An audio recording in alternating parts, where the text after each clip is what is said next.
Yeah, the now watching it banner we 418. Promise 102.7. And then so ya say you will be at the mamu ye pa. A good yamun semre and aso ya tuni din say hi way sports. If we samre akopim say no siabebo na ya ma emuso ama news at 6. Abeto aso de ani entena na de ya bobo anu nyina free ama no ne e de ba fie ye mfa ni nyina endaimo ewo kasa fidie ne so show no live ewo Promise Television multi TV decoder ne so Telestra decoder ne so benya show ni bi na wahwe live this is 102.7 FM radio live Facebook Oyepa and Promise Sports okwa ubenya bi na wahwe se bibi nti umben Facebook and asa television uchi mu radio ne de to 102.7 ubenya ye na watie na so enjoy show no ene entena na enensmp na ye de ebremo ewo eye show ne so ye bewram ewo one building there in some eba AFCON 2025 draw no atoja na Ghana yani owura bi a oye adwuma ma Ghana Football Association no eno san ye adwuma ma krofufro bi ni team akowura mu o group baako ti ebusa se Ghana ni side krono kobo a owura no obe ye adwuma ma ya na so obekọ akoye e de amasa krono ho nsem eba ye be wura mu ni atwetwe nkomo na ya hwe the implications of nipa baako ye adwuma ama associations mienu no mu nyina ebo ewo qualifying draw group baako mu nsem ben ena ye wo ho ye ne mpanyimfo ebe twetwe nkomo e de afa ni nyina ya boaboa no e de baye the groups no ebe ma oba bi a team bia ebo e de free ene da qualifiers no e hyase ni nyina ho nsem e wo ha na anwumre oni ye tena na ye de ni nyina ma e wo dwumadie ne so Asante Kotoko player baako wono so agree say obe terminating the contract ama mpanyimfo agya atum say wonye player emfama Kotoko bi player bay ena ye ka ne ho asemi e ho nsem e wo hanom a wan ka ye ho ene yankwa unya sansem we nyina enti e wo Promise 102.7 Clementino the darling boy watena say wa bought the cloth kama anwa wani papa ne ya ena oyi e di free jimwa kama ote akonya kesi anim wode rem na show na to aso eje amamutino. Good evening. Yeah, good evening, Solo. Yes. Wakode. Nyame adum bibia ye fine also e. Already adum. Okay. Nti akosiapia den na waka no. Yes. 2025 AFCON qualifiers na. Aye. Ghana Group F. Group F, yes. Kosiapia kan ye ho. Oh yes. Hey, ebayiro. Sudan, Angola, Niger, Ghana Group F. Yes. Conflict of interest abana. Oh, we need the just a jinche mu kakra because our ESCO member Edema Ghana Football Association and our head coach Edema Sudanese national team. Juma die we offer no crofo kan wasem bebre. But ye die ye nsusu da se situation bi beba say.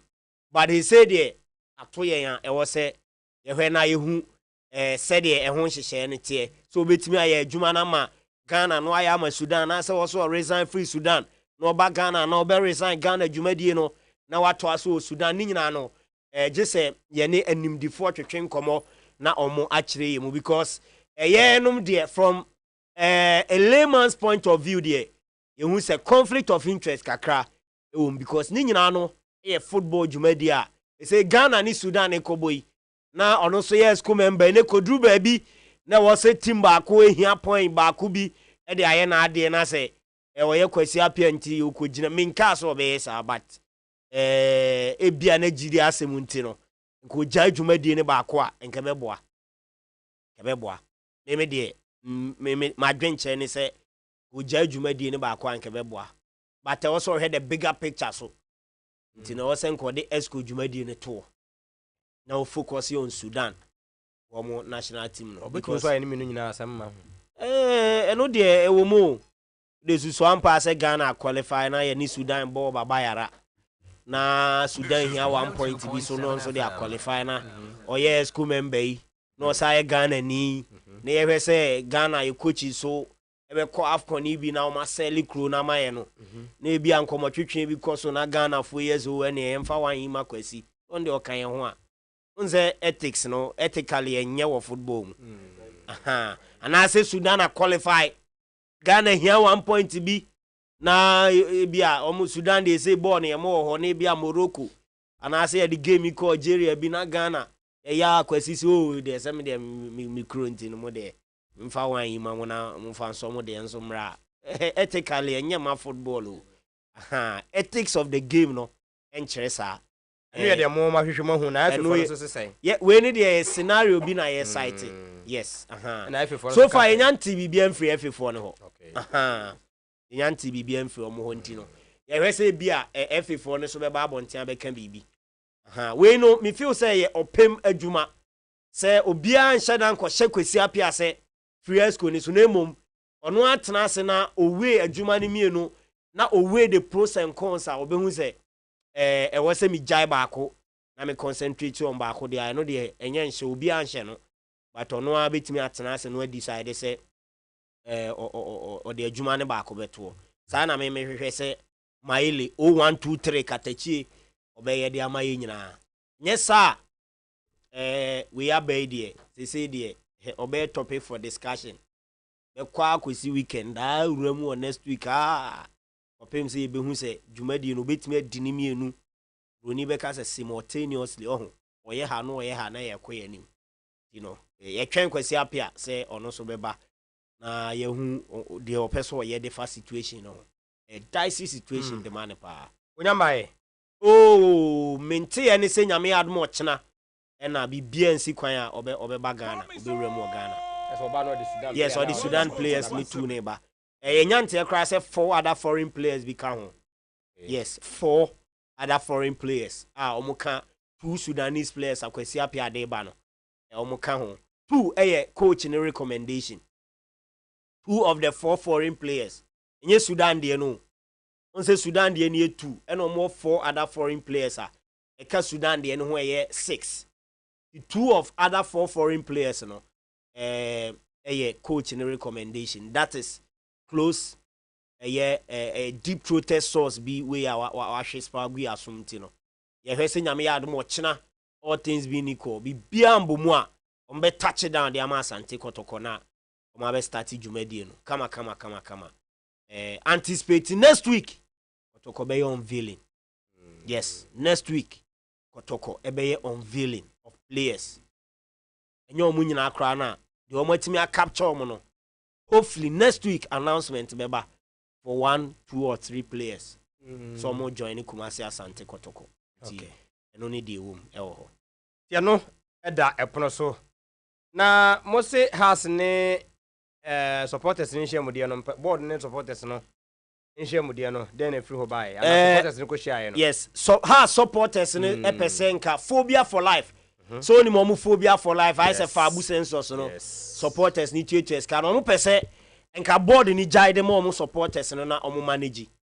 but board ni so say sa de ndi enye e club ni juma de nti wo say club na na ye na juma na emu nchiremu wo ho because board ni feel say accountability and shedan koyi some years back time na supporters ni manage phobia for life no nti no edru time ani so omo say jai mo bi so omo abe hande omo ade a o de agreement wo ho no supporters no 30% that the agreement ne de omo maintain but omo mpene ese omo be jai phobia for life no ama ha supporters no na omo manage eno so nchemu bebre wo ho ye de beba yes nchemu bebre omo aka so manim say we supporter yin nyai team no yan two team na jeje mu dabi omo ahu chirim dabi omo say last season niema mu ye den no supporters no en neglect team no na omu gidie se ha se nya atamfo bebre e wo Ghana football mu nti no se wo ye supporter na wo abeba be ko atamfo na ma ha se no zo jai tena fie se akan bi ana odote bi ana nya ho bi doctor enti no omu ho ahia na se omu dwumadi enti won support team ne dia na se club ne doni mu enti ni nyina ye football de ma supporters no se mre mu odin no e na e wo se ye hu supporters true ones omo edo club no yes I just said, what the cat home, Rashid noted that I didn't know moon terminity. Debbie. I feel the Oh, I feel the player na. And I call Kotoko say, if I said contract in a terminity na meko. Yes. Rashid noted, yes. You run a camp and Komodia Hono confirm me. Say what terminating a contract with Asante Kotoko. A Rashid Noti onye Kotoko player beam. Yes. Rashid and Sabranum ne prana ne modem. Omuko pre-season war Kuri Kaime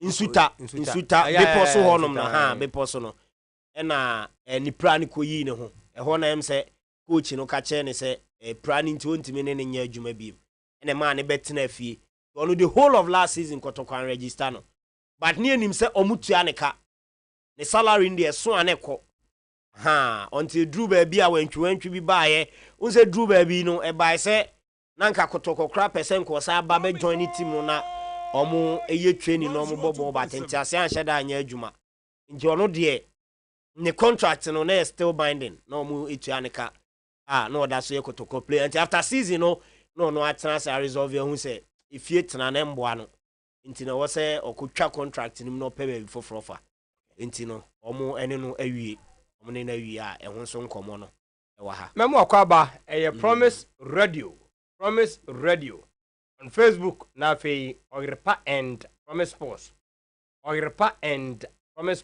obo Oyrepa wie and no I said the IS 8 no obo anu wie a the Promise Sports nso ato aso na wa share live ya no wa share wa dwen kire no mrantem be kakra no mbetoto ayo mu nti yesa yentumi nkan sisi ai de mu da ho nti solo wie ya apɛ no e be clear first batch no e de afru ho e wo Highway Sports live on Promise TV, also Promise Radio. 4:29 is the time.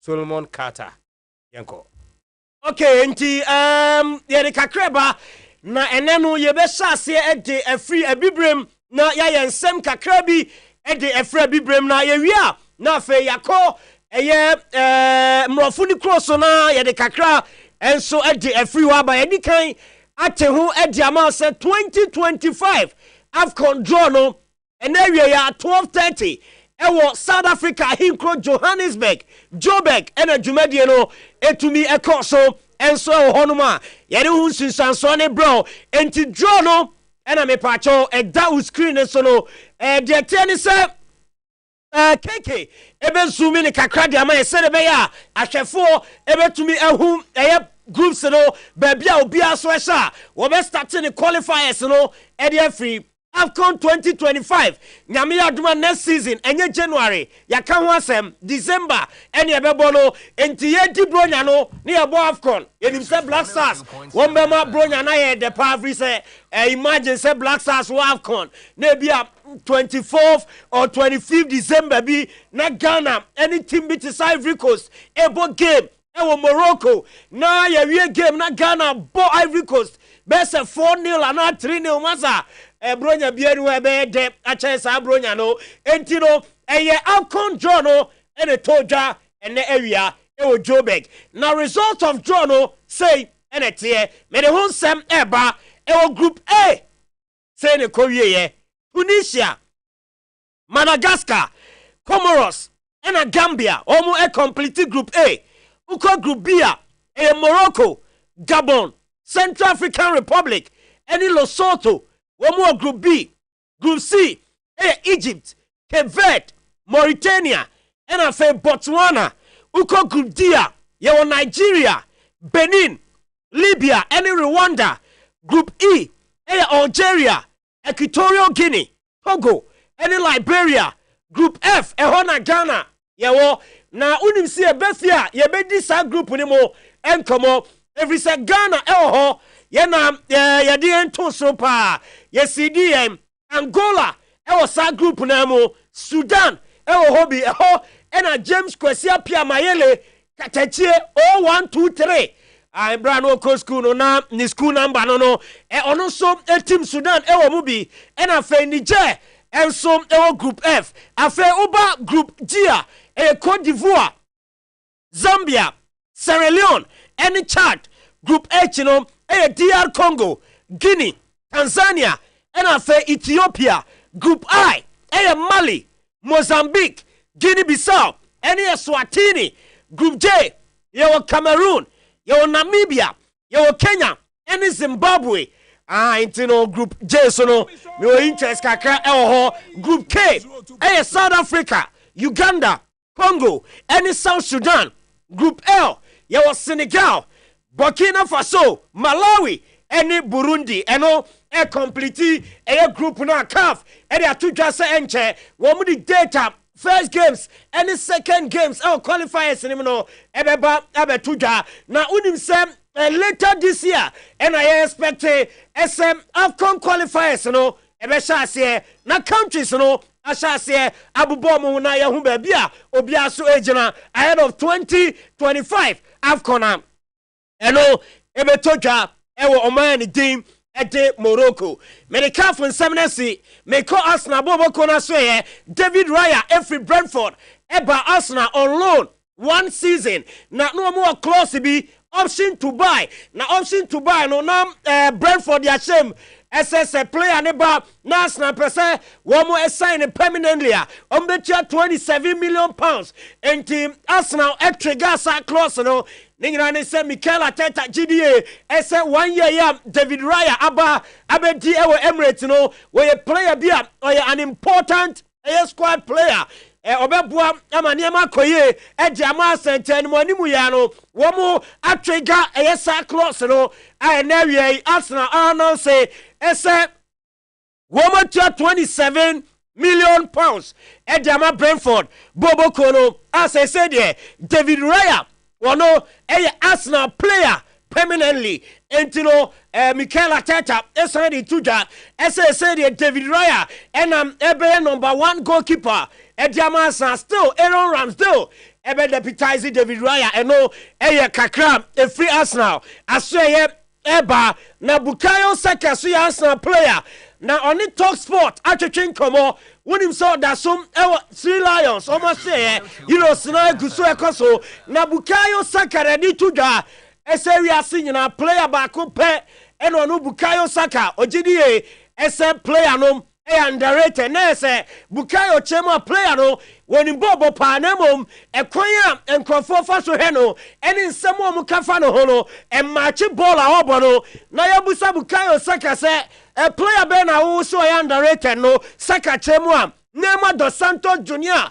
was say the most underrated player we are seeing now GDS say ball and Neymar e boni we are no enye ho sempa ene kan e de fa no ho enye who praise and in central for and some to me etimana I know I am a Bukayo Saka nensemo a wode etudwa and area Paris 2024 Olympic Games in Baso na the tennis now be a anymore Esenka France squad the bebano yebenya Kylian Mbappe ese orem nanka wako akobwa the junior Alele Blues womu junior team no na fe wetimi aboa ma Olympic Games womu aje esi womu national mom metimi confirm amount say squad coach and Dini Thierry Henry what ya babonte and area no enya dia Kylian Mbappe the din the tenye what them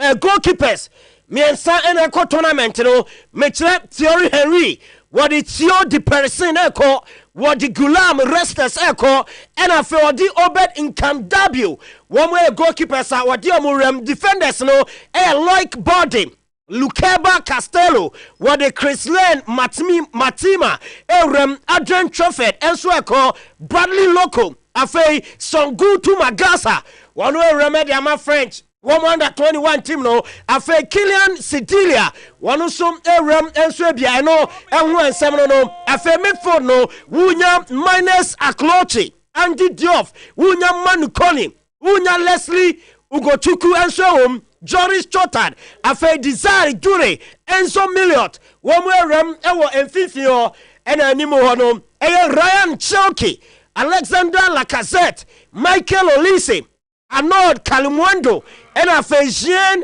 Philip Mateta, Crystal Palace, almost striker, no, one who Remu be anti senior players, and a Thierry Henry, Ediomo kono eye Alexander Lacazette, Unya Michael Olise, Unya Jean Philip Mateta Antony Henry GDS say enimu hono ehiane pai wo say wo miemiem say de beya orem ewo Olympic Games na niema bekoye ede amano Donny van de Beek Manchester United player 2020 enom kofano edini free Ayas ebaye na Ayas golden generation best 4 years womuchi Madrid ebomo ewo Champions League na Donny van de Beek wonu ejina mu be Obama United Mansa kwana pemo enfa last season womu dini Cologne ewo Eintracht Frankfurt na ni loan deal no ena United ishe mu se Frankfurt epe Donny van der Beek womu betimi etua 9.7 million pounds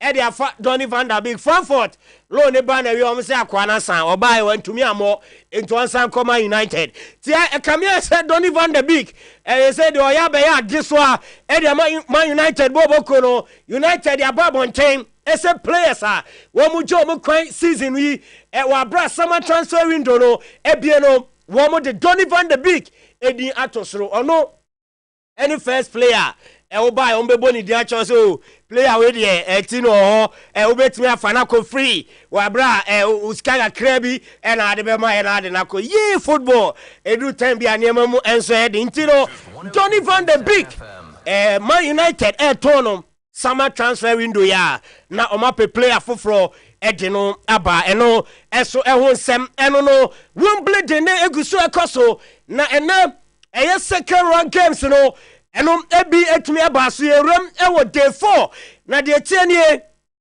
Grigor Dimitrov after one set down ba ebeji eye set no etwa 3-2 na say na kwaya ye woni abonten didi Junchen Shang we Chinese and a boy 5-7-6-7 obetwa 6-4 6-2 6-4 eno me pacho Grigor Dimitrov wabra woni Junchen Shang one game ne ba so timi atwa no 5-7-6-7 6-4 6-2 6-4 afei woko emana famu a Ziwu Yang wano so ene waya abakosem ni nyina ne se watwa ababawa ne dindi Jessica Pegula we number 5 seed na se oba tennis emabawa na fam omo a ye rank omo osoropa ne Jessica Pegula e kan obi na so ene ababawa ne dindi Ziwu Yang wade no echi aka form 6-4 6-7 6-1 and we try into 2 sets to 1 and then Ziwu Yang ode konanim afei nano me catch us ababa we be a friend Jessica Buzas Manero one the second player where to me a defending champion ewo Wimbledon anymore after some what me a player and Tindi Maketa Vondrosuva ewo first round our yes I reckon nena second round Jessica Manero as I winning the game ocha Christian Buka or Croatian Otani 7-6 6-3 and you know Spanish Jessica Manero one also konanim and afa Novak Djokovic one Jacob Fairley one also game no etumi ba so Fairley British na and Novak etwana 3-1 Novak 6-3 6-4 5-7 and afa 7-5 mu game eno enso etumi totwa enti Novak Djokovic konanim Jessica Buzas Manero ewo maba na fem wo konanim Ziwu Yang konanim and afa Grigor Dimitrov wo munyina erem ewo third round no me pacho de free Wimbledon ni mu ba ayede emamo ewo dwumade no so wate as a Manchester City goalkeeper Ederson Moraes said I confirm goalkeeper no ekopiem ewo Saudi Arabia ebi say wajidi ese baby odu no Brazil ekomo ho to okopeska kakra e de akoni krom enti obeja Man City boboko no e de ato na afei wako Saudi Arabia akoto aso na reporter ba eni se eye coach andidi Pep Guardiola wasisem eye goalkeeper no ye number 1 edema Manchester City Ederson kwa Stefano Tega number 2 wano eneba abe number 1 Man City wo mu bobo koni me no deba entino next season ube hu se Stefano Tega for number 1 sport Ediama Man City. Just say Abia team no decided say omo e player for in the shape of a goalkeeper. No mo dinaba no abetu Stefano Ortega. Yes, adia Ortega ebe the new number 1 at the Manchester City. One more ebobo kuno wa brand next season. City be here mu say Champions League, you know. One be san back no mabeje e dey see omo na. So after say Madrid, you omo eje this edition no e dey see omo na so no e me patron Stefano Ortega. One so dia eba ene anwumrei e wo dwumadi ni so. Ye nsam ni si na efisem atoa so e dey amam Clementino.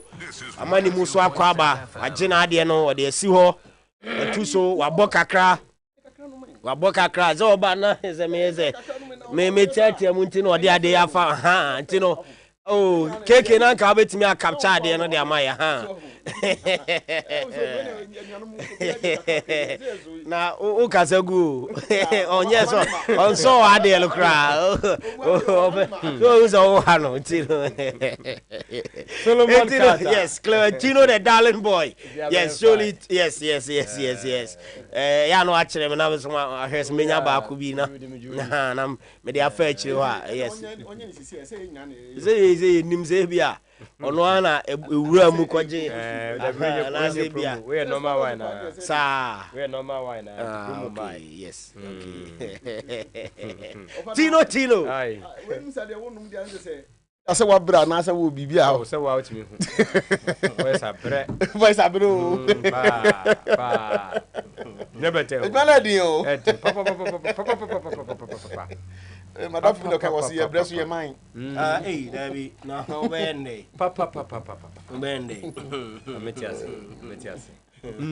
nti solo yabada wase Emmanuel Bompon was God bless NYE #Bompon TV ne de eno no good yanko obina krofi ho was next week sa na October na jese ogidi sa asante should sign the obende eno no Afrani Isaac also obeying we are not in a rush for anything no the players are still coming the Afrani so there no or say Shea Dramana was seen through his injury Heneba Nana or say the message on Facebook Buari Francis Honorable or say good evening Clementino Liverpudlian brother good evening Buari Francis okay Heneba Nana kwesi was where are they or say a FIFA Mosque or Citino. No one is against the House of Folk board, but they should know how to communicate or respond to the supporters. We any FIFA Mosque the message on Facebook and then you may Afrani Isaac or say you come you call them soon. Why in a rush, brother? Take your time, everything will be fine. Yeah, mama ye kan hontino. Mon forget to do be a kana mom famo de. Unyameba Junior, so Cab don't have a stable time to play AFCON. They are not serious at all. Euro and Copa America is always played in June and July. Africa is bomb. Unyameba Junior. The message on Facebook. No. Kuma Asenso was a promise sports. No size. George Kefram. Sometimes I don't understand myself because how did you people always get news? God bless you for the work you people are doing. By the way, I'm listening live in Tabale. So I'm telling everybody that Kotoko will be great again. Just a little time, you will see the work of God in Kotoko. Please, is there anything for me from Kotoko? Mojos 1. Your day extra tour. No. Okay. Afrani and I are being. But see, we were told there will be announcement last Friday. Then it changed to this week. And now, next week, if you are not in a hurry, continue training with 9 players while paying almost 30 players. Hey, I say we do not want any excuse of not getting my first choice. Anybody that could see the message. No. Could you obey? Or say are they signings or getting their first option or second or third options? Mankuyeli. Abemu. This is 102.7 FM. Okay, one man supporter of Asante Kotoko is telling you guys to be calm. Everything will be fine. And who said we are not getting players. That is a big lie. Afrani. Okay, no dear, no. If Edison goes to Man City, he's becoming weak this season. If Edison goes Man City, he's becoming weak this season. And what that also what you say? Man City Jam Edison kwa na so mu wiki team no. Okay. Sana me sure so person. Yes, okay. Also good afternoon, Tilo. Please tell Kotoko IMC to at least tell the supporters something about all the players sacking and their plans for next season and the team watching from Japan. My brother Prince, my cool leader said no comments behind about Also, please, Tino, is there any number to call to the program outside Ghana? Please, it's possible. And I net winner. Is it possible? Okay, sorry. Is it possible? Numbers now you use Nana or the baba. To the baba. Na every permit the number no be ma na also what to me ISR there. Yes. We dey free Sammy Tuga ho. Yes. Yes. Or say happy birthday and confirm Nelly Usua. Yes. Or Netherlands. Netherlands. If we ne papa any ni nuamema ho. And omo wishing happy birthday. Nelly Usua, Netherlands. And no them patches we are no busano. And you know, or a +1 today, Yankopon, a mano, and quatentia who are doing a womb. Now unshane. So Nelly, enjoy your day. Yes. Okay. That's it. You have to ask high. Now, I prefer must keep us for say, please ask Danger Man any update about the coming of Ashgood or Obuasi Sporting Club because Adan man has mixed football. Say if Famoski, Nidia, and no. So the coach want to sign players, he can work so the players will leave. If the coach leaves, watching live from Italy, Young Gabi Jr. Greetings to Krobia and we remain supreme. Okay, Nana Kosi. Ositino, Ogum can't be trusted because his signings were flop. Akosiaba Kojo. Today, dear men's fellowship dressing power. Now, go for big review.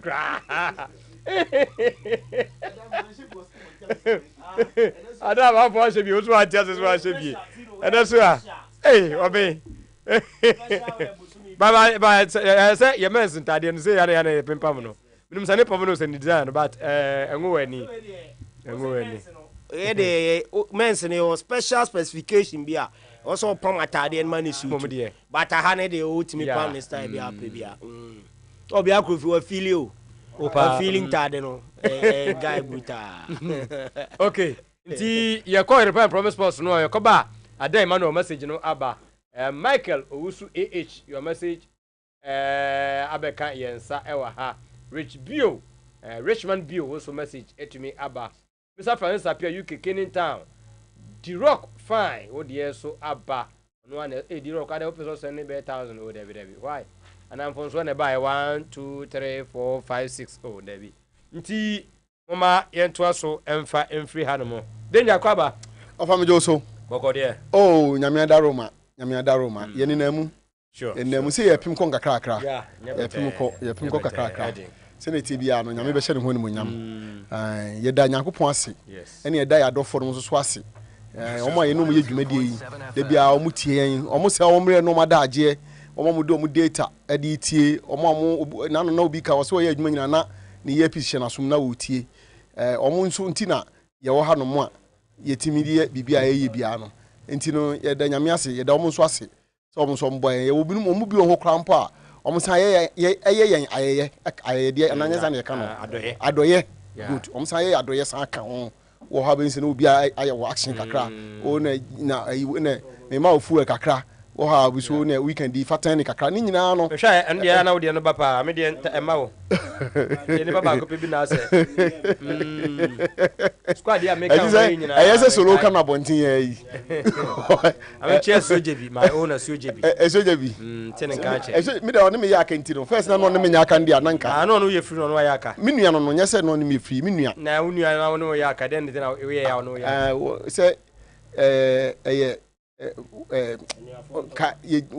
won say sanke kan kokom there be koso na bibi asi na bia me gina ha no so gina ha no on so no to kill it into the stream, but that is normal. If we say divided opinions and any taking different. Na mai bia unya no na solo agene number ma ono eno so. Me ni din ko ma che kakra. Okay. Yeah, Mr. Chebafo. Okay. Mr. Chebafo need but Chebafo of akofa ba dey me ente wonka. Me ente wonka. So ya US. Ono no so je ni wo ho. Ono de otimi ko tena nsuo so. Emu a bi wo ho no ma bi abusum mienu sakra na e bia wo hye ba bi. Nti no say oba mainline US ni dia ene ya na open na obenya nti. Meaning say we from me at nka but so ya no chat no. So okay mata. Na why yanko anim na yemrai. Bafona wa hwe 2025 AFCON qualifiers no draw no onya kwa hwem. Mbacho mahwe Ghana de no. Good. We dey say ya qualify. Sir. Na group we dey Angola, Niger, Ghana group F. Ni nyina mu no de onim yen. A me nim say we dey nua na ne kudi agro no ye kwasi apia. Sudan team no they can be very tricky sometimes. Bi ho no but now you list mistake I want be team how pa. Say you fa 2-2 ana me boa. And I'm for one. I think 12 groups into 2 years 24. 24 and 2-2. And he say 2 dia Ghana qualify man ye. Ghana team qualify man ye into no. If we say because Angola Sudan and ombe contest Ghana for slot in the hono no, and I believe say Ghana be fa baako then Angola and Sudan no apre baako na aka ne ho. Nti I think say nye bad, it's good. I mean yenya fair draw me the way there obi antimi nka say you cannot bargain for any other ibia na say you cannot get better than this nti no if you say but offer amount for can efa kwesi apia and a conflict of interest as they are and me hu say omo pekwesi apia asem no drive gidigidi say on resign and offer I think say obi pese kwesi apia resign me dey me nyusu fistures ya bay say oni ha say oye adwuma Sudan say oni adaje ebema onye effective on his job eno as obi gina so say on resign eno de but eno ba ya ye kofa ba say nkofo on resign no there were people who were defending it enti a two-legged encounter in Ghana and Sudan bebo enti normally no even emremu no court no and I say if you are himfie kra no of us assemble ti say na obi an nsem no mienu ye Liverpool for ye fa say ye sports department ho no mo say ebi asem ye si na ye ka me ho asem a ye ka asem no a e fa me ho a and now say ye nim say me ne wo relationship ni nti no ebi ho no mo a wa outimi ka say ene ye wo yi ho asin chen because pese e be ka say bi a oni me relationship no be influence e be decision making and as be be etesa ebi won so a yetimi ka to say wo de gina nchen na yenye enti I think say ESCO meeting nko akosi apia adwenche beba mu as to how we will be planning against Sudan nko de a eno nko de betima yi kosi apia esinche ne plan yakobo ye bo because sometimes the meeting kwanye nya no be etimi ba meeting it me den ekoso pepepe enti say if it is about Ghana and Sudan match nko de a which is only two-legged encounter Kumasi or Accra or wherever then Khartoum or wherever and nko de a asking or calling on Kwesi Appiah to resign if you say media me for meeting but generally no above for you won't be raising issues you won't conform put two justifications on it say obetima wo ho obey Zoom meeting obey say and now you tell you say if no one running share say one attend the ESCO meeting a number of times you free ESCO nim you say one committee na Kwesi Appiah maybe whether exactly the point I'm making. Say Zoom, say face to face. And he doesn't seem to have flouted any law as of now. And say or several dia. Then I think say it is not enough to want to use this game alone or those matches alone. Now they can say therefore Kwesi Appiah should resign from the ESCO. I've seen it going for pushing gidi. on bloggers in the stories discussion across social media platforms and also of course traditional media and also among for fiase but I think the reason and yet strong for my liking me nko two-legged encounter nko there will not be enough because you better my plan with that team say you better my Sudan and yet because Kosiapia yes come member in be show man intimi show because we have a good team do proper preparation coach no any team no ebeye omo send ebeye omo normal in terms of strategy in terms of formation in terms of picking good players in terms of preparing the team very well in terms of making sure say the team is psychologically morally everything prepared omo motivation wise no bibia ho if you have better players than Sudan, I'll be sure. So we are no me I'll be sure. But say, because you resign, no better enough ye. Na say anye no me ya Sudan be sure you be sure. So it is not about the resignation of Kosiapia. For me, I am not for it. The entire makers no say bra o koje Sudan adwuma no. Me say me can be. Say, abema ne effectiveness to do the ESCO work, you know, a baby. I'm not for can zoom here of how can ye. Yes, I'm convincing you moving, so we accepted it. So okay, fine. Say almost all my meeting, no, my friend is soon no, but can I be and say, and Shehuna, all World Cup qualifies, you won as a coach. Oh, she my mind. Shehuna, all no, say about ESCO meeting this one. And also between the boy ESCO, no, in terms of deciding as to our approaches to games. Also of course so we are part of Ghana meetings there and yeah the head will be in Sudan and his heart may be in Ghana or his head will be in Ghana and his heart may be in Sudan and the conflict part of it no so therefore and the but we can ask him to step aside we can ask him to recuse himself or he himself can decide so we're recusing him and then the ESCO will meet plan the approach to the game, beat Sudan, and then we go. And I am not entirely for Omo Kasafa and Omo raising the resignation part of the argument. You know, conflict of interest in the near him said that day will come because Sudan or mine they are into playing football. Ghana mine we are also into playing football. And say one day now Ebeba Kobase Kosiapia. And na Sudan Ghana bebo boda ko siapa na coach ndie na clear na yade na da ho ade betimi aba but at that time no ye kan ya nkofo ampene so nkofo anyantum and here we are it is here with us enti enye anything new me dey me say I will not accept say because Ghana and Sudan bebo two-legged encounter enti no Kwesiapia should resign. Me, I'm not for it. Just two-legged encounter. And you know, say me 4 years stay as an ESCO member. No, bet him dia boa Ghana. Ama Ghana football no etumpo no. Say because of two-legged encounter, he wants to pass side there, and that's all resign there. And they am so. But rather, say Ghana ESCO no prepare or planning for the Ghana Sudan game. And no, obviously he has to step aside. And no, they make me enti kakra ho no fa ansa na obed be banana ka pese ewie we because inso atreman aye ayi bi teaser bi na em say omo ka kire coach o mafa no me de by the picture I have seen I have concluded who the coach is. You are getting the picture. Yeah, I get the picture. I get the picture. Meaning say be born no more because minister me ho dwuma de ama wo mo.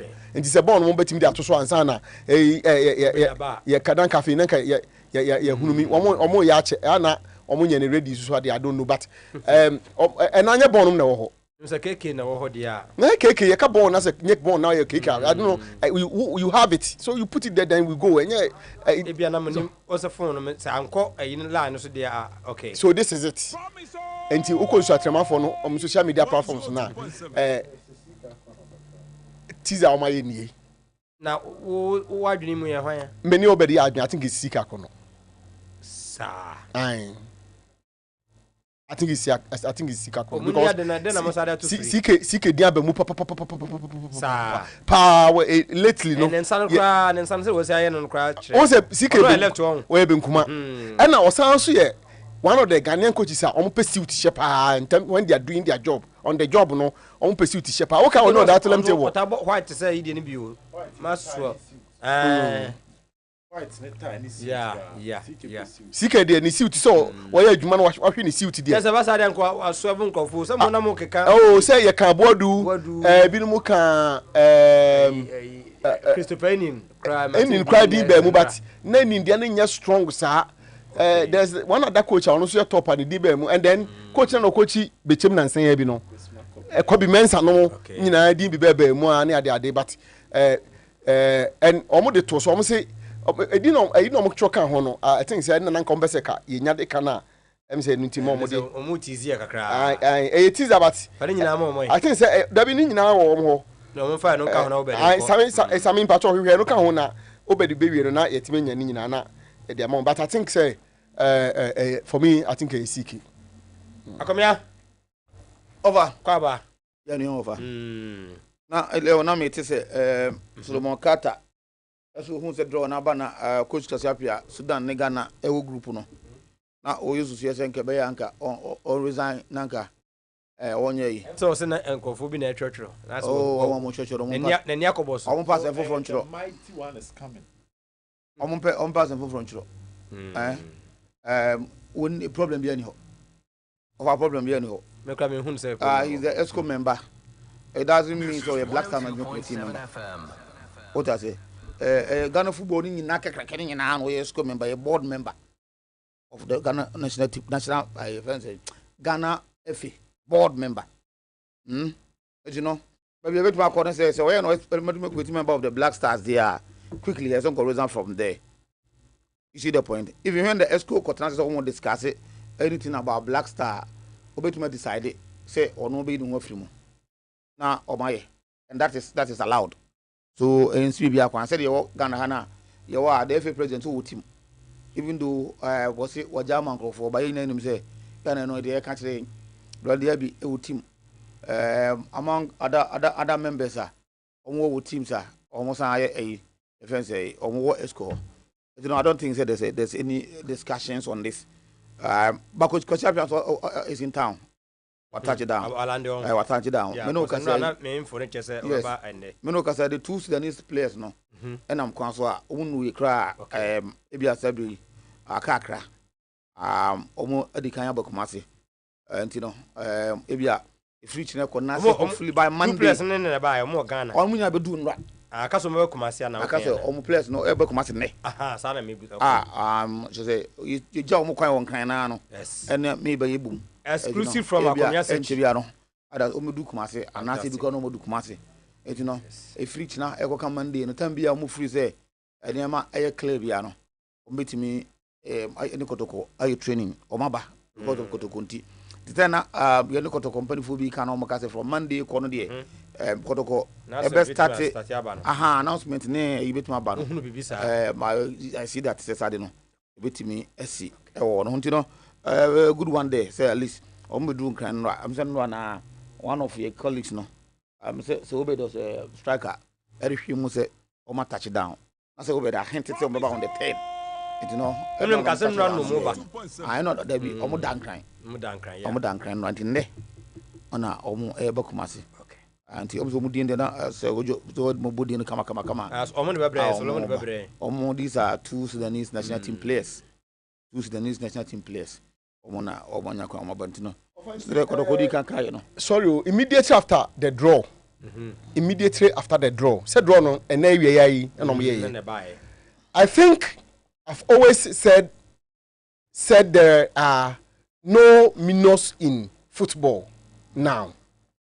It is really important that any team that you meet, you prepare very well and make sure you have the right team to try and win the day. Personally, I also think and hope Ghana and Sudan qualify in that group. For now, I think that is what I can say, and I wish both teams the best. Hames Akusiapia. What's in the tray? And so draw no, yeah, na into a draw we and this is what he said. We are live from Akusiapia. We one of my men on the grounds now. Push the abreme. Me fama womo. Okay. So I'm hopefully also by Monday, latest by Monday no kruma. Who can dinner is just ready to come. And the MI won't say latest by Monday no ba. To Oba join the Kotoko management no. Now on my Kotoko Juma. So I don't know the medical can want some that I can actually say unya Sudanese job no. Or go straight to or hiniho. Or go to hinim. Sebia nana say na aba Meko Sudan na eti gebi anka situation be basi e bi anka o be show anka ma ya ana o hinesi da bi o bless no Sudan o ko no onko o bless no nenso o be pese o be ka ho o be pese o be ka ho ayoko to ko adwuma no say empo if you take him say o be access game no ewo via FNC computer ne sa ne mane ma ba so na wa advice bi o de ama kwanda ho so I say obetimi oba bia na otimi ayekotoko adwuma no na otufo ma na sa privilege no a privilege and o de ma no ntino who say Sudanese players through on one no more national team two national teams league on league Sudan one league and saying omo free ombo ma yiwe no Tanzania omo invite first Sudanese club for no better Tanzania and obehwe sa play teams no only two teams number over Africans here on preparation no in Hila ne the other one no American Hila you know over no be no where who sa place yi na and also by coach no so where o ma no so feel na energy omo aba no you know like we said no players are more for loan more or less no kotoko maybe a salary no na kotoko so every to be kakra but teams dey nya dey kotoko to bia e dey am one season's loan anomo eba. Okay. So that is one from Coach Kasiapia and the Sudanese Sudan Honsem. Now the only say internship in Bimba ke aba has den so. Okay, say me. Oh no your driver. And we be go akon ho na be. Enti Dr. James Akosiapia tweet no na eda TV no so no. Mo on Facebook. I think I have always said there are no minors in football now. It is really important that any team that you meet, you prepare very well and make sure you have the right team to try and win the day. Personally, I also think and hope Ghana and Sudan qualify in that group. Okay, for now, I think that is what I can say and wish both teams the best. I say James Kosiapia, head coach, Sudan. And then also say, yeah, Group F, 2024 AFCON, yeah, Ghana, Angola, Sudan, Niger. Interesting. See this whole Kasiapia in over me. What is the influence of the ESCO on the Blasters when we are playing a game? That's the question. If they have any influence, then we can start saying any influence that one or the other would affect the chances of the Blasters winning, then we can have an issue. That's why I need the Blasters will not play any match. Our brother ESCO will not play part in it in terms of the planning, in terms of the preparation, because that's why there is in terms of the finances and everything. The ESCO are the one that will discuss. That can influence what happened on the field. But you cannot take that away from how will it influence? Where Bako Sabasa be important here to about because you influence the best thing. No, someone say me position. Say my but as for the ESCO in general, there's no way they will not have an influence in any game the Blasters play because on number plan, everything we do about the game where more. Na ni nyansem kwa robet mi so it's actually the point. Mimi for say two-legged encounter is not enough to ask Kosiapia say he should resign. Say, yankoi. Until over media honon me hu ye no. Once a man for be draw comprise but me from the day I me hu and I honestly don't see anything with it. I mean, from I think about one more, maybe around one. What that would do. it will be an interesting aspect. At least a bit me at match in the crowd Ghana. But say obeshen of obeshen obebu utoado obebono. Yes, you obebono. So what yes, you don't need a Kwesiapia to be an ESCO member to know how to survive when playing against Blasters. Over till common you. Akwesiapia can survive when playing against Blasters, even when he's not an ESCO member. Because onim kroma. How to survive in Ghana and win him. Individual player appear anywhere offer or his understanding and approach in a way to stop him there then the amano. So afraid kudus Akwesiapia onim kudus. He need to be an ESCO member to know kudus and know how kudus operate ana. Atizigi or them na Kwesiapia in years of ESCO member to know how to overpower and know the weakness of Atizigi to punish him. Alu say do mono, Alu say do to direct Clementino and all that. So the difficult aspect is that we are playing against one of our own. But and yet the ESCO conversation is man difficult. The fact that he can properly analyze this Blasters team, any form of intimidation via an outsider betom or Blasters are over. Everbo Kumasi ebetono Ignatius Mone Kwesiapia mono they are used to it. Now see us your advantage. Say Fatao on yom nekoi.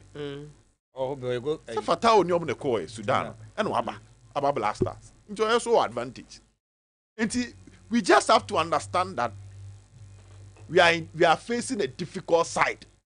The ESCO conversation grand of a infant on ton chain. Promise. Say Obugo keep strain back. We dey know Brekum Chelsea. Eric Amponsa. Omunyina any omnet. Enti ye ne ho na ebebo ene na ebema na ye din amayen yo. Enya ESCO ho no. So if there is any strategy, how do we also find ways of knowing more about the Sudanese team, just like Akwesiapia, Ignatius, Eric, Bubehu more about Ghana? That should be the plan. This is not ESCO. Maybe a hundred Becca say be ESCO ni could decide some of scout obi of Akwesiapia behu say Ghana eba be scouting team obehu. Akwesiapia ni ESCO you will still have men on the grounds who are willing to go extra mile to make him survive. It's going to be difficult. Sometimes, you know, when you pray for the rain, you should be ready for the mud. Ghanaian coaches in Tukano. These are some of the things that can happen to us if Ghanaian coaches are in other countries. Ghanaian coach in Kenya issue no, because he occupies a peculiar position. Let me say. Because the position as a board member of the Ghana Football Association. A very, very peculiar, as in the position as the head coach of Sudan is also very, very peculiar. You can't and take clearly, the it has the potential to conflict itself. Conflict of interest partner. But me can say, Akwesiapia, even when he is not part of the ESCO, he will still have enough influence and knowledge about our team.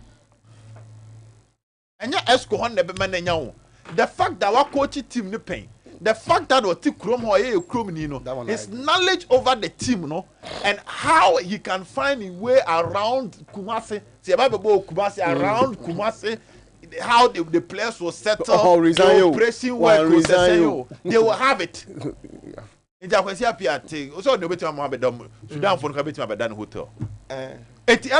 will make them comfortable, they have it. So let's be ready for a tough game. Okay. A tough game, not from the point of ESCO. A tough game because Obia Abuani Bekawa wedding or Sawun Tumamu where Papa Nibi Ignatius bet me about Tenakruma bear 1 month. Corner Bia with him or Share Blasters no anymore.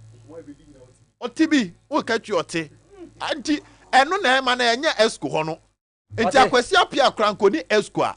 A Juman still bear Dandy Amayan. Sure. So what as and yet was a CA. Na maso kunadu coach ebi a chart and now Comoros. Na maso koeno. Asa for another Ghanaian coach. Ebi a Bismarck could be mensa the akano ho. No mo kono mo ba. We are sure say then I'll be ye. Onim krom asetena. umpa ebo a obo no so ogofo ebo mpa e ma ne bi e o mo kasam nti we no mo fa ntrapo o ma be fa no wa ya o fa ne ma ne me esko ho ne kra de say ne o ma no de trapo ba e na edin we on trapo o be wa ya e ne de asia no mama yenche no wa ha akomia omemra ho na ye nya adwuma kakra concerning supporters no koshia na nsen no board no response no asa me TV bi say one omudi ho yaw se druba bi a club no hia omo moto o majeje mu na say club no mo fa omo we nam ha and two phobia for life supporters ne person mo gi so mo na so na omo ankasa manage and board no so giri se da bi abona no wa ndidi ntwasu na supporters no kwado person community 30% omo a manage you no ma sa 30 ato omo na when the akanoko minim what the home komo kakra yeah as to say omo ya na both parties will be all ya kakra no that's why the meeting was important and we are now the way forward and that's why I want forecast sociology I think that's we catch say conflict the sociologist some catch conflict is good so if I know to ko see any what you ba kumna say bia na and that's your corner will come out come out yes will come out me come out after ya settle we no me to a me hu minimade a me catch royo ya udumade a wo catch me ben bia de yen fa obium so de ya ade a otu say you direct minim ade of ampe of azunu ade a mempe sometimes they say that conflict is good so it where me find say that it was a conflict between the board and the supporters because while the board were doing their own things supporters also felt to say they were neglected and they were also doing almost what there so in either way the affected team no what I say the board needed the supporters no me here the supporters no ebe ma wo that number 12 man spirit no it wasn't there the supporters also wanted say decision work about no be take here anka omo leaks omo take them to consideration anka erso be boa omo so na so the day since Elvis try you tell be no obi ani subiem obi ani o ma ni subiem Elvis because so many reports so Elvis na we also don't muka so me supporters lesion okay as a board member or supporter this say there any obium and we about omu ya supporter bi anka ho and omu that lesion omu critique that office no to ho no okay that's da ho but the fact of the matter is that this but someone can just scrap the fact that ho no the board no how they want to deal with their own supporters you see the point and me I believe say obkoshia here yes say they see say obi a candidate obi a candidate ha no we candidate ha na we are then mo the way forward na mo come anim and mo come back and must mistakes na mo here no I cost to matter you if I don't need the importance of that meeting no I'm day one obeka ya see no gang na make as one aspect I expect say house of folk you will see nice omo here no the board meeting the supporters na omo no omo patch up na omo bridges na omo bridge na omo nyina no at call for at the end of the day omo nyina house of folk supporters board members the house of folk supporters just that team no structure and do makoto the omo da no and the other supporter to club supporter is the club that they want so that meeting yes e ba so sa entina me anopara me ka say omo describe say a fruitful conversation, fruitful meeting, a family affairs, and I'm going to discuss here. So whatever they ended up, at the end of the day, almost expect to say will be about winning the human way. Supporters in the that is why at the point in time, supporters not who say it becomes difficult when it is that say team will not perform here. How and upon me the legend about with another suggestion. I agree with one no. But Hano. Yet even compare to the culture of the Europeans. Almost style. In Europe, you akora to Krobia so atibo hono. More or less a supporter. But what's the idea? You no to 7 fans there. You akora ato yes. You akora to Joshua. There's a football club in Joshua. Even say third division Krana. Akora no. That's what the team. So it's only the Guinea. But it's not like that. There are a lot of things that you see from Womo. It is the idea, no? Oko house, Oko Kotoko. Support and be much more active, dependent of the team's performance. Kotoko team no exercise won't perform, you know. Obeko stadium, Obi Anko. But when Kotoko is winning, when Kotoko is playing well, you see the supporters trooping to the stadium. So any house of Oko Kwanti. Time almost na board no, and no catch the board no. Said the board no so share aspect no. The kind of players I'll be recruit to, the kind of team or building, the team no should be one of a team or Okoji league. And yet the year now knowing the house of Pokemon no Kowe. Yes, sir, Oko catch support and across the matter. Koya only down we can obey on yet. So until we get to that Europeans and learn almost star no, that is the idea. You know, I hope say Sanya man course on by over with regards to the phobia for life, no. There's history to that.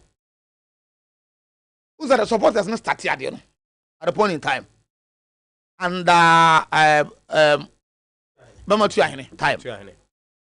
So it is believe say about phobia a contribute. You see the point. So somewhere along the line, and a board no intervene here. So no, it can't be like that. But in fact, to Kotoko, no. Kotoko, the team, the club Kotoko, and the supporters, and the But House of Folk supporters, no here, not almost free say they should be allowed to control that phobia for life, no. And about this, if you say no, this shouldn't be the case. And the idea, yes, the club, when the club, the so the board, and for that matter, the management comes in. Now, say if a supporters didn't be a can one, or maybe form that committee are in charge of phobia for life. No, I do have phobia for life. No, and they say, I will contribute to support the team. But who should know only House of Folk. No, now the Omu chapters no say so. We did dues every month from the RCC. No, Omu scanning now NCC. The NCC then send the amount of registration to the board and administration. To the administration. That's a question to the management. Then after management, then just coming in 25%. Ever back to NCC. Ever back to the NCC to the RCC. What I want to think 25% of all the monies accrued no. Ever back to the NCC and to the RCCs. Now. For example, what is the House of Folk? The chapters in Accra, Greater Accra chapters. It is I say, yes, I don't know. And for about 20 years, ni, 15, 20 years, ni. Saturday night, I say, contribute to you. The reason they say, free says, this can okay. It started crying, try and send a move for the shares. Saturday when you're Yesika. Supporters' contribution to us. And also come. And just you talk about Omaja. You see the point? It is believed, say. Says can omji build 2 honor. E muna Greater Accra circles, Greater Accra chapters. And tamon flow to shares on the shares no. What's all that say? Tamon this can say corner omun kono.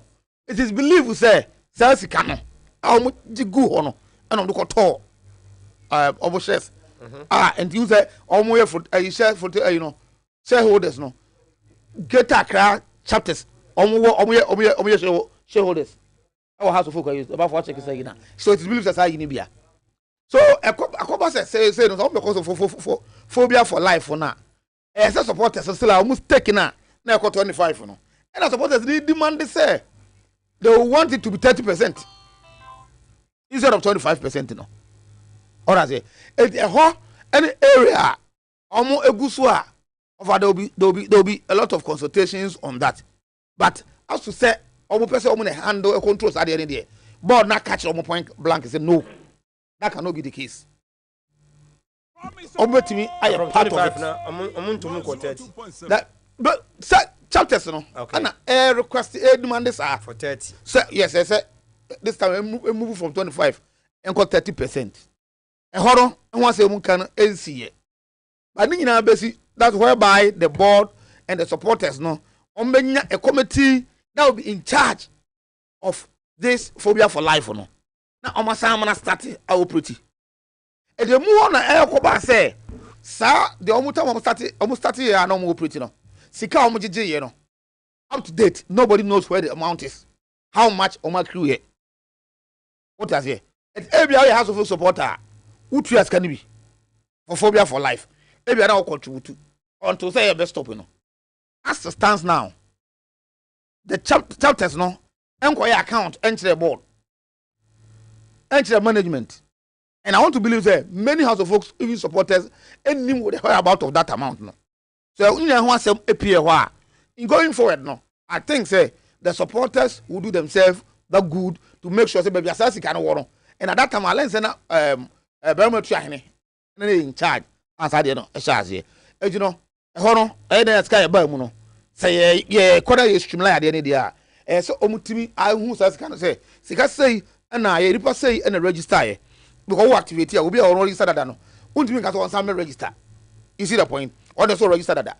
You know, I said, Omo yeda, anyone we fine board hunumu, management hunumu, and supporters hunumu. So at the end of the month, biano. Okay. Munim sika, yenya, yedim the abeko supporters ho, yedim the abeko the club no ho. Now no so the supporters no direct contribution. Or somebody say to the club. As I think that Saturday no more home. So carrying enough for the supporters of Makasa believe say the meeting was a fruitful one. I'm free say going for it no. About Buamo where so to me no limitations any maybe so to me ayako. So far that is on phobia for life. I think say I do baby say in supporters learning how to contribute indirectly. Indirect contribution to the club because the direct one is going to watch the game.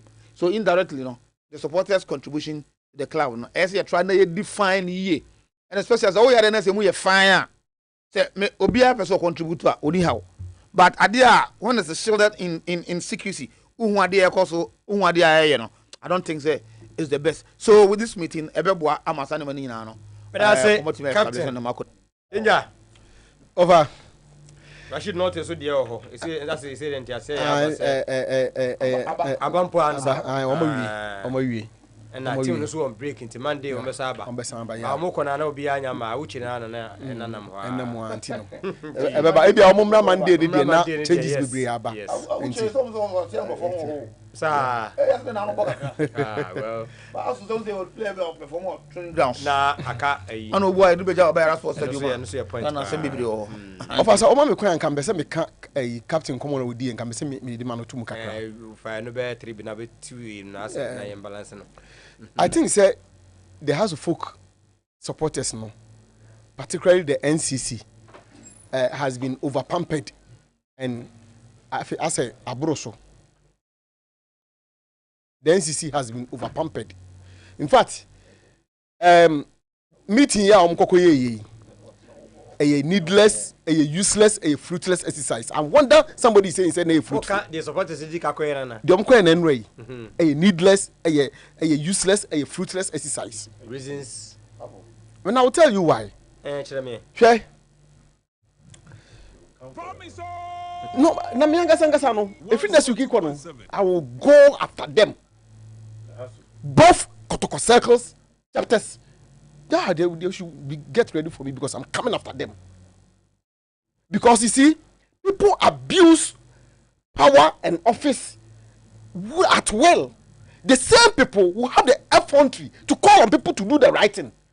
And yeah, the media never saw some for so. Media mentisa. Many forward there, mentisa. Because he that calls for equity cannot dirty his hands and come and call for equity. You cannot do that. Elvis, and now I can say, or to one illegally. Very personal. Or you so say, Ibisa or quite standing for 1 year. 1 year now, Congress no, or the conference in the man, a Chamuko or to call himself NCC chairman. And you're ferry. And you're ferry, he will not even see the need to step aside. 2 Saturdays ago, Omukoye meeting was secretariat. At the meeting, he sought to put together a committee. Our friend elections committee.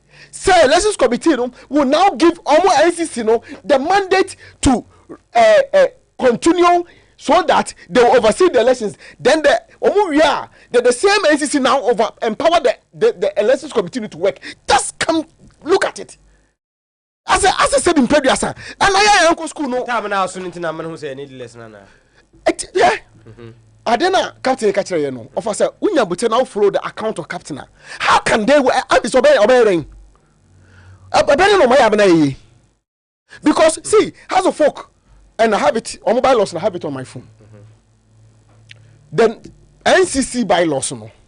How we has a folk and I think minister koto but monthly contribution be various chapters in the no. A call omo no more. A percentage that goes to the club. This is 102.7. Say as some supporters and contribution to the club no. The busumi be no ke you sir. Your percentage that goes to the club and the captain can say for so many years omo ye. Adewe I quite remember Randia Bine Nilam so crash during Neil's time as the NCC chairman. I can't remember a big issue. Tina sometimes some of us that has been around for all this time Sebasi ya ka house and some ayan confront tears here. Say be aye obi na no. Omo and others phobia for life or Mr. T obi club no doesn't know phobia for life is can be a call because NCC for no e kon sa say omo na ese de mo ye. And board in the jama because the board chairman has always wanted to have peace with the supporters front but push it one back on the amount and when they fail to do it no jump baby no the honor them. These are the supporters who were demonstrating in the street adia almost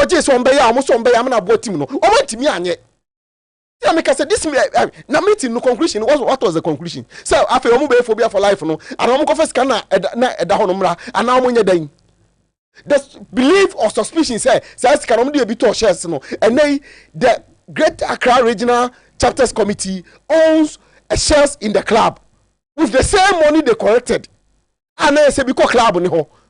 So what is out 25% in if you want on person increase call you now the remaining 75% a club needs to count the quarter shares I'm only and the claims look at TV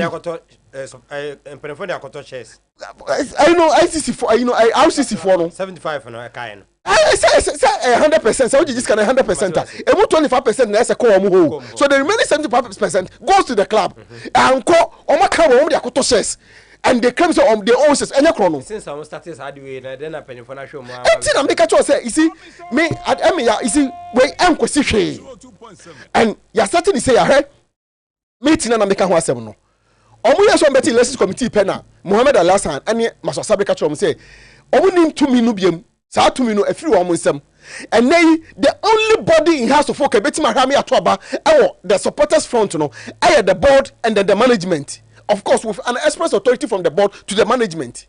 The only thing I'm saying, Omo Mutiso no more time as soon. Omo Chonkoma board no say a time as well entino per our bylaws no. See idea a someone I'm here to aba. So the NCC sometime last week wrote to the board. Some percent board no more direction. Board no so and if you have the opportunity, say on the board no go share. Ogo can recruitment. Ogo can saying atem didi I wasn't for do atem adia they didn't talk about it. So but get me I see people don't get where I'm coming from. I'm saying in terms of meeting no useless no a fruitless exercise adia here NCC no so leadership no clear direction as to where they're taking the supporters from to. They should get a clear direction as to where the chapters are going next season and then munye we ma ni ayamomo munye we ni ayamomo as I say chapters no etimi train baby the chapters na eko moving forward and somebody my say they have to have some leadership and then what way they are sitting there calling themselves leadership or munye leaders because there's no law that is backing them or supporting them omo to no quite say obi anya interested in tin as omo to no mo yedom pe bia enti as a second time on kohwe na konkwe no onkoje to me free board no say board dey mon constitute an IMC to see to the elections so that obviously Evers osana no every now and then o chere osome nkwade chere osome enti an dey obi nim dey obeye but asumi so obekwa so that he contest and hopefully win and then he continue his job So omo office wo ye adwuma pa de mo omo a say na omo sempa because the promises okay wonye emu 2% kra enti so no say omo no fi say otwe say you are running circles chapters ni say na omo sempa but at least make sure properties are done kade kase kom koye na no munye opportunity of meeting board no the next kase kom say let them chokoma board no say board no constitute IMC to take care of the chapters no can the next kase go kan wasem they went talking about coach Watara's recruitment why why Obed Sa kotokoso sa ansisi no yewie season but say can na kontompo ani na kontompo ni afari ana de kontompo ni afari na penkra na kontompo de ana ana kana penkra omo yenwie season no enti de nyama da manya as the circus chairman no ne time aso twem no so na twem to illegally no ontina ho hwe na a circus chairman no mo na season no oka illegal any constitutional mandate bia ye obia no asem no ka ye illegal owie ye no na girigidi odi america girigidi no ko han bass ba ko do mo ko efensen takwa afo nipa ya de osai you ka so bi di america team no ye mo ko su frɛ no omo onka coach no kwa duru ka je no say ko me ba me ka oba fo ya me me ka coach no kwa ka je no say o frɛ obi ko ka nche no because o frɛ e ya wo mfa na omo nyina ko hia hemfie ye frɛ say ba bi aduro no ye hia no obi di ni se ka sa bi aye mo we ya ne ba ko po omo ko ma tisa na frɛ ko nyina omo ko ta ko hibe no ya ka nyina no do no you can check omo ye ko ta kwano no you can find out omo ko ta kwano no I'm telling you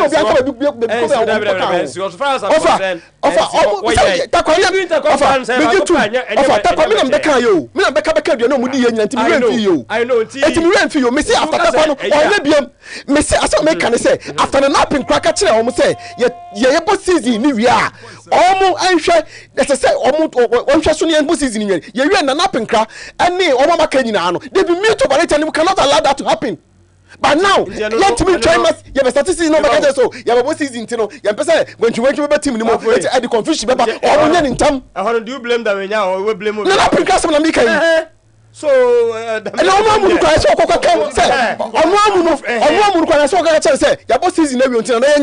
is the way forward? What do we do? But my friend in Tisaf, oh, on say, as I'm talking about NCC in common. Over the papa mu die why I mean say delay na ba na yese kotko wie season na so ati ase e na omopa mu players no omoma players no call ekofie to of our study ya ase kotko wie season na transfer na it take the attention of the IMC members.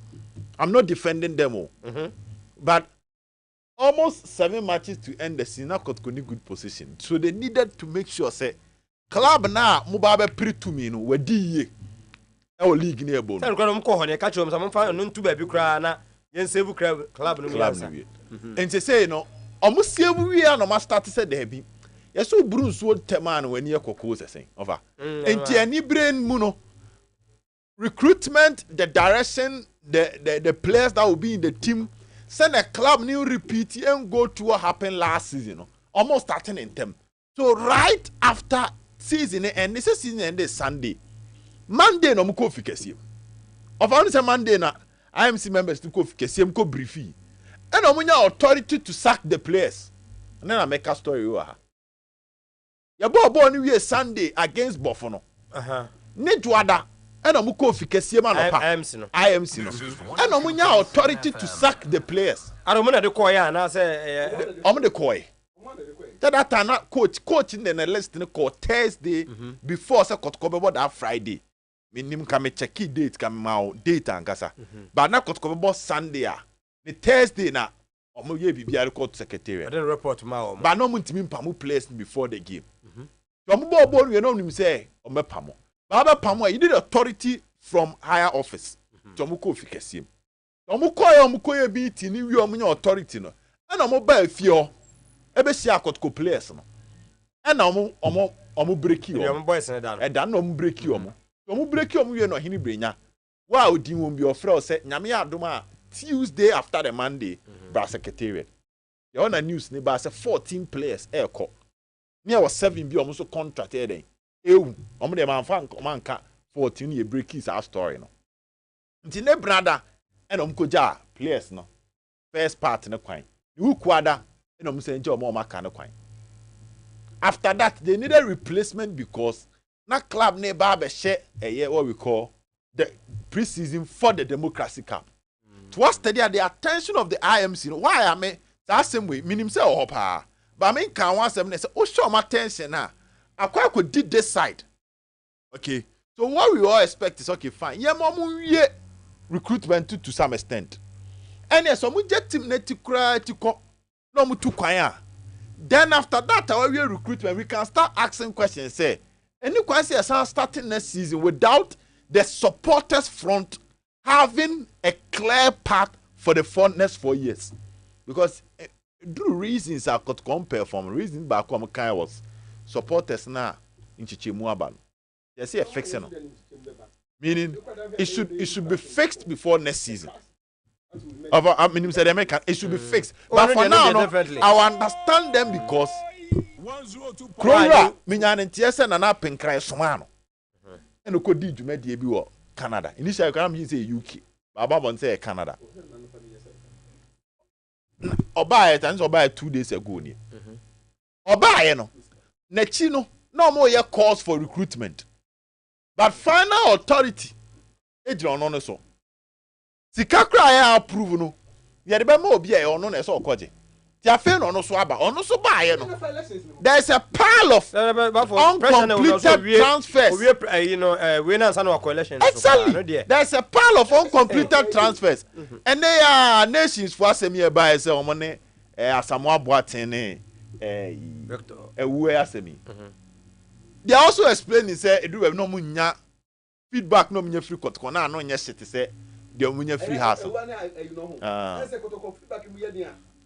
they be say dia oh say I too late they say the baby mama boys na could room cry or say nampo bi mine ama watara ni o matena se dim komo for almost be 2 hours ama wa gina so aye the list cause onya ewu ano we yi defend the bidia firim the list no omo be sake no has na okay has yeah has denti abede no on was that could feedback Niska you see football we no common see there there's respect doctor and Togbe doctor and Nana Penkra okay say and then Nana Penkra tias and a doctor tias and no ma play about kotoko na kotoko ntwes ke so wasaje dia ma clap for friend papa eska for mo dele that level do sorry sanet here intina na ba ye no nkomo be bro madi ebu am the contract proposals akwa players no bi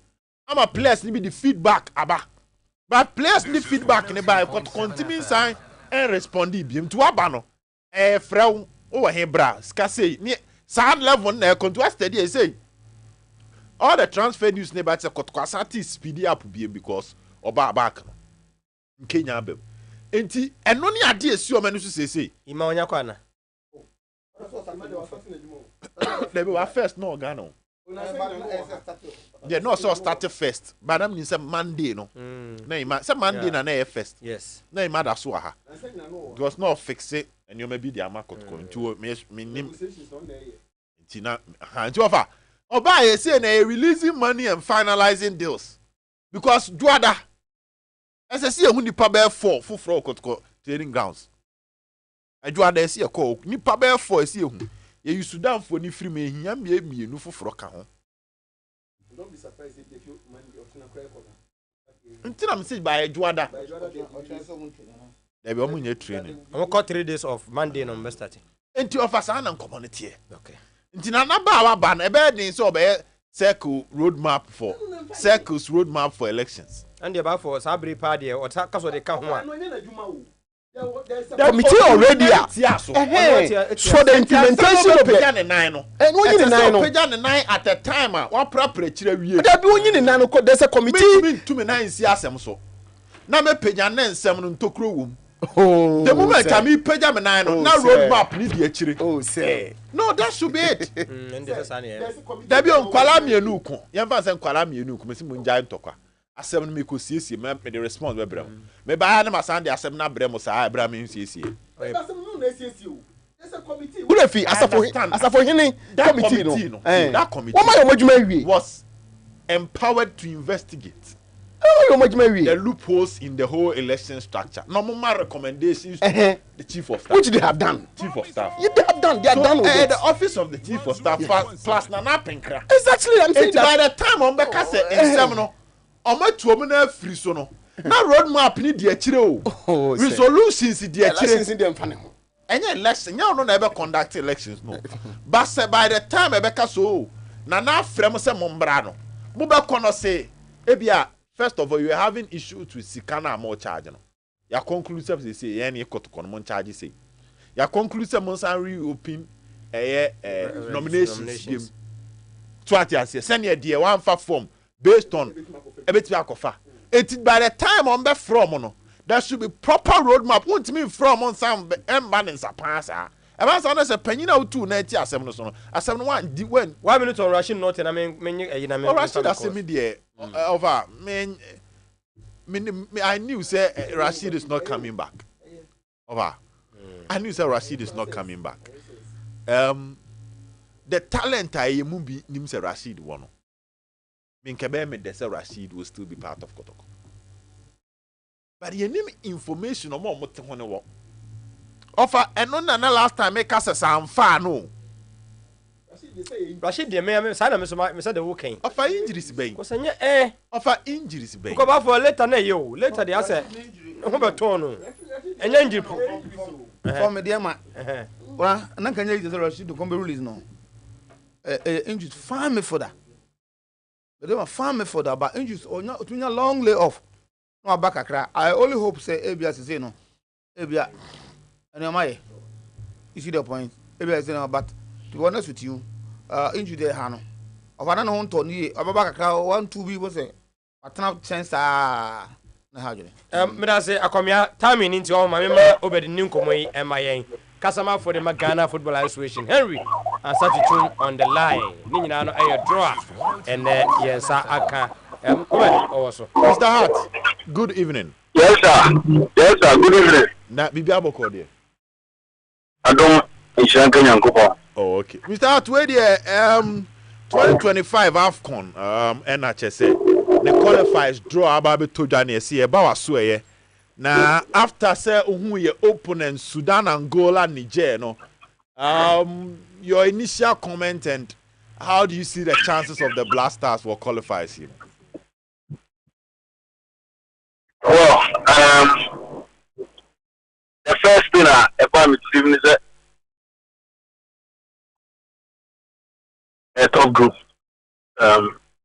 because currently say share Sudan form, Angola form based on their omuye during the AFCON Angola Cote d'Ivoire no. Any the INC Cote d'Ivoire no. Obeka say Sudan current form in the World Cup qualifiers. And Angola of form at the AFCON. At the Mukaka. But yes, so I think that we are trying to get back to our level. Even though the last 2 matches we didn't even know. They decided that Mano even right team delivery, but rather to remain humble and take the games as and when they come. It is a very tough group. But at least from now until time the chance a cup a very easy thing, for the games. From now until that time, I believe that the coaches know the players know will be in sound health and will be able to take off well and qualify from this group. Angola are always a very tough customer when it comes to the matches. Yeah. Sudan, the last time I knew in a similar AFCON qualifier, or Hartu, or more qualifier, so a Kamakwa, Yentui Ante. I think that was for the 2021 AFCON. Omba Cape Kusro, Yesha Omutu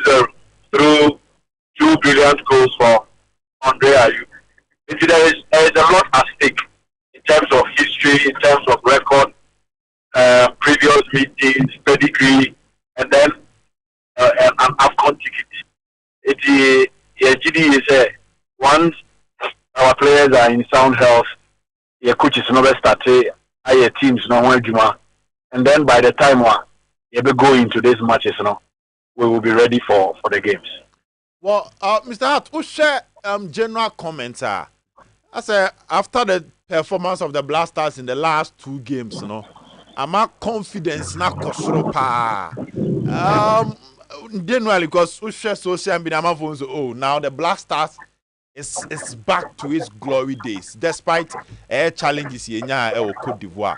What is your take on how all of a sudden a month when you massive confidence or Blasters? Well, a good sign that around for being confident. Our team, no. I know your band team, no. Your team, no. And I'll pay you any you yes, the GD is we are not there yet. Oh, okay.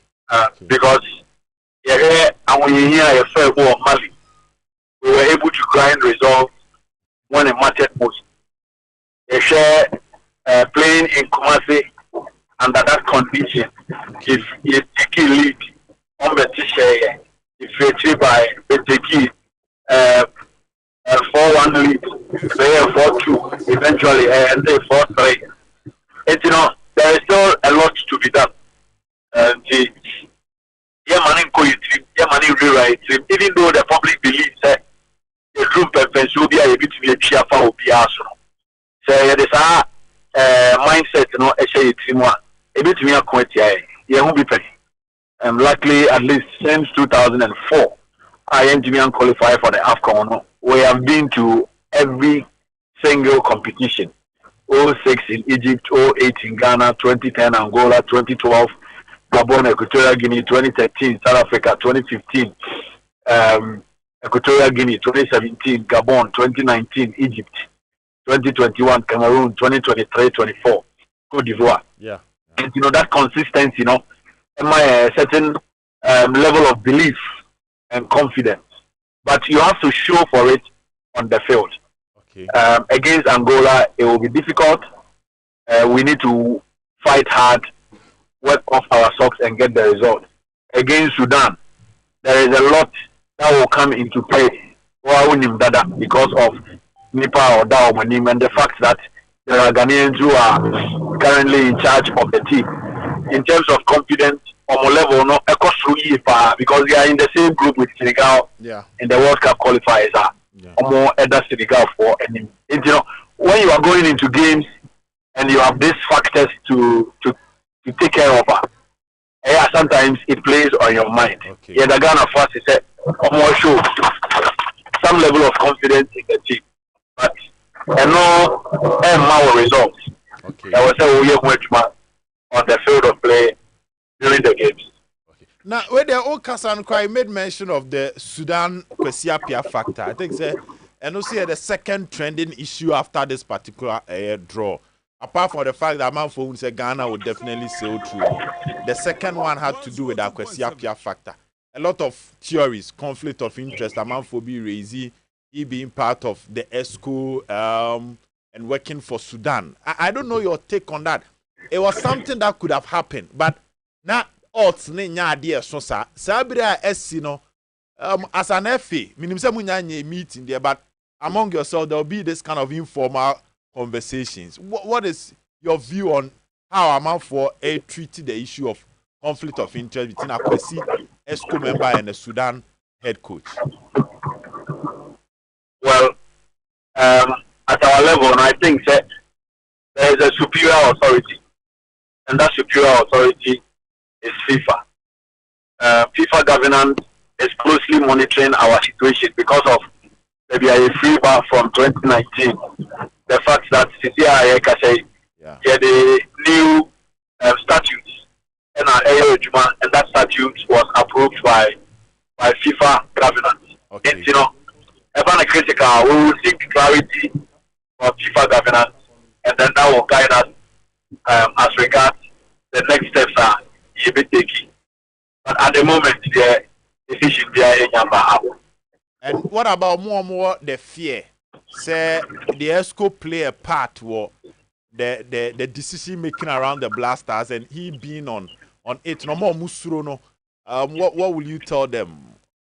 Yeah, I can say you seeking clarity from FIFA about the status of year Papa James Akwesi Appiah. Now FIFA can take back to us. They can combine his S2 position with the current role as head coach of Sudan. All we have to do is to ensure that you have prepare year they go into the 2 matches because not that if you do on him fair into me Yamoshi. But in seeking clarity, you know, now FIFA back any contrary reaction in terms of ABR. Say obi jai ba kwato ho ana say obetwe ne ho free ha ana say obeye we ana obeye we a no na ye call into the matches a the trimufine any adwinmufine and ebeko enti no secretariat ne FIFA governance e be lazy on this issue, and I am sure that before 2 games no ebeko no we will be in a very good position to speak specifically